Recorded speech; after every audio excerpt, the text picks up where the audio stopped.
پیارے بچوں السلام علیکم۔ آج کے اس ویڈیو میں ہم نہم کلاس کی اردو لازمی میں ہجرت نبوی صلی اللہ علیہ وآلہ وسلم کا خلاصہ ڈسکس کریں گے۔ میں نے خلاصے کو آسان سے آسان بنانے کی کوشش کی ہے۔ پیارے بچوں، اگر آپ نے میرے چینل کو ابھی تک سبسکرائب نہیں کیا تو ابھی سبسکرائب کر لیں اور بیل آئیکن کو بھی پریس کر لیں تاکہ نئی ویڈیوز آپ تک فوری پہنچ سکیں۔ بہت شکریہ۔ ہجرت نبوی صلی اللہ علیہ وآلہ وسلم خلاصہ: حضور اکرم صلی اللہ علیہ وآلہ وسلم نے جب مکہ میں دعوت حق دینا شروع کی تو تمام لوگ آپ کے خلاف ہو گئے۔ انہوں نے آپ صلی اللہ علیہ وآلہ وسلم کو تنگ کرنا شروع کیا اور نئے نئے مسلمان ہونے والوں پر طرح طرح کے ظلم کرنے لگے۔ جب کفار مکہ کی مسلمانوں پر سختیاں حد سے بڑھ گئیں تو آپ صلی اللہ علیہ وآلہ وسلم نے تمام مسلمانوں کو دارالامان مدینے کی طرف ہجرت کرنے کا حکم دیا اور خود اپنی ذات کے لیے حکم خدا کا انتظار کرنے لگے۔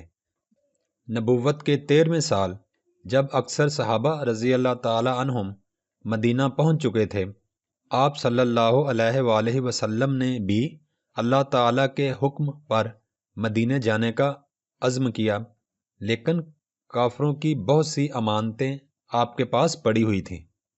اسی دوران مکہ کے کافر سرداروں نے ایک میٹنگ میں آپ صلی اللہ علیہ وآلہ وسلم کو نعوذ باللہ قتل کرنے کا منصوبہ بنایا اور آپ صلی اللہ علیہ وآلہ وسلم کے گھر کو محاصرہ میں لے لیا۔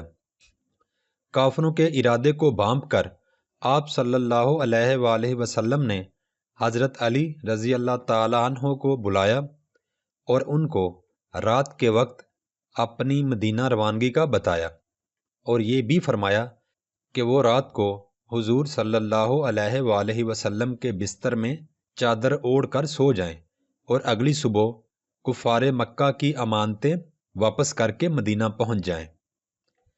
آپ صلی اللہ علیہ وآلہ وسلم کا بستر حضرت علی رضی اللہ تعالی عنہ کے لیے قتل گاہ ثابت ہو سکتا تھا، لیکن پھر بھی یہ بستر حضرت علی رضی اللہ تعالی عنہ کے لیے پھولوں کی سیج تھی۔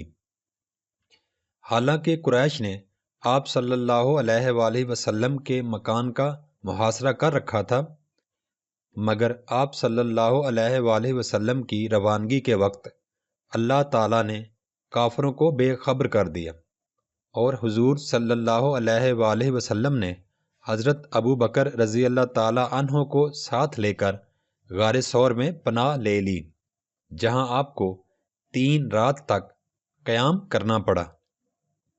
صبح قریش مکہ کو جب پتہ چلا کہ حضور صلی اللہ علیہ وآلہ وسلم وہاں سے رخصت ہو چکے ہیں اور ان کے بستر میں حضرت علی رضی اللہ تعالی عنہ لیٹے ہوئے ہیں، تو ان کو بہت غصہ آیا اور وہ آپ صلی اللہ علیہ وآلہ وسلم کی تلاش میں نکل پڑے، لیکن غار ثور کے دھانے پر پہنچ کر بھی آپ صلی اللہ علیہ وآلہ وسلم تک پہنچنے میں ناکام رہے۔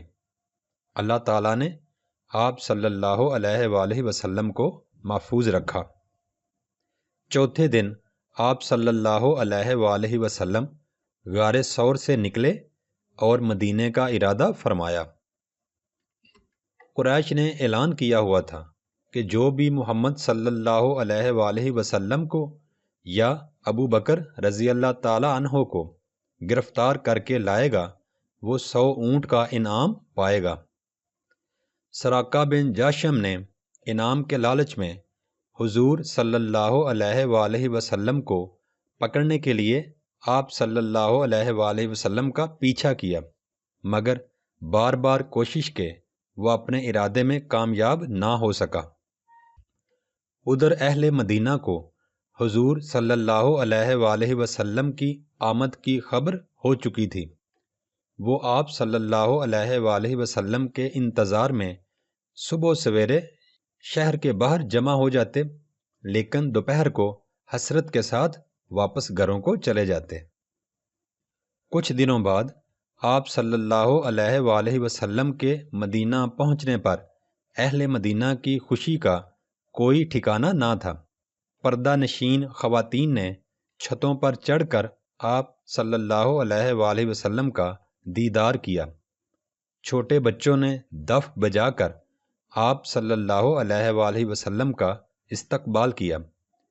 آپ صلی اللہ علیہ وآلہ وسلم کی آمد پر مدینہ کی گلیاں اللہ اکبر کے نعروں سے گونج اٹھیں۔